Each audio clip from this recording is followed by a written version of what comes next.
Bonjour à tous.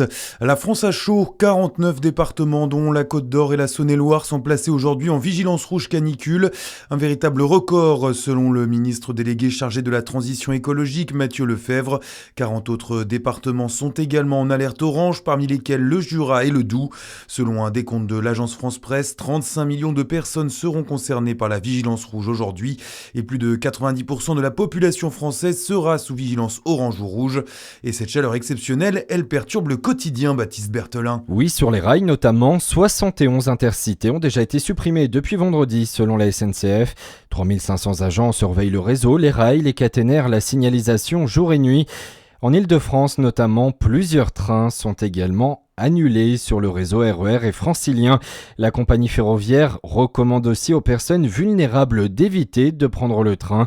Des conséquences également dans les écoles. Au moins 845 établissements élémentaires et collèges sont fermés aujourd'hui. 1800 autres ont indiqué aménager leurs horaires, c'est-à-dire libérer les élèves en début d'après-midi.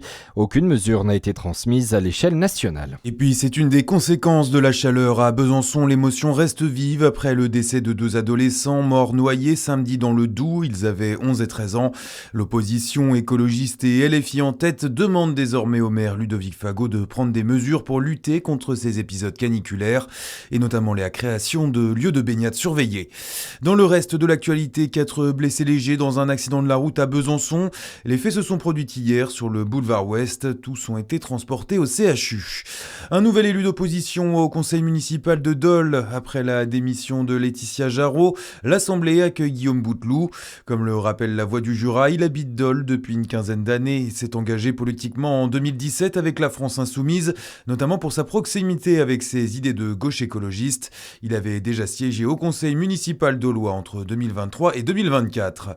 Le sport local, un mot de basket et l'élan Chalon qui a annoncé la prolongation de son pivot américain Grant Golden. Arrivé en début d'année, il s'est rapidement imposé comme l'un des hommes forts de la formation. Il fait partie des 10 meilleurs joueurs de la Betclic Elite en termes d'évaluation. Le football, la Coupe du Monde, l'Égypte vient de battre la Nouvelle-Zélande 3-1. On note également la large victoire hier soir de l'Espagne sur l'Arabie Saoudite 4-0. Le Cap-Vert signe un nouvel exploit puisqu'il a résisté à l'Uruguay 2-2. Match nul surprenant aussi 0-0 entre la Belgique et l'Iran. Les Bleus, eux, sont à suivre ce soir après leur victoire 3-1 contre le Sénégal. Les Français affrontent l'Irak à Philadelphie pour leur deuxième match de groupe. Avec une victoire, l'équipe de France validerait déjà son billet pour les 16e de finale. Coup d'envoi à 23h. On le rappelle, plusieurs mairies ont instauré un couvre-feu pour éviter les débordements après les matchs. C'est notamment le cas à Chenauve en Côte d'Or. Il concerne les mineurs de moins de 16 ans interdits de circuler seuls entre 21h et 6h. Bonne journée sur Fréquence Plus, la météo à suivre.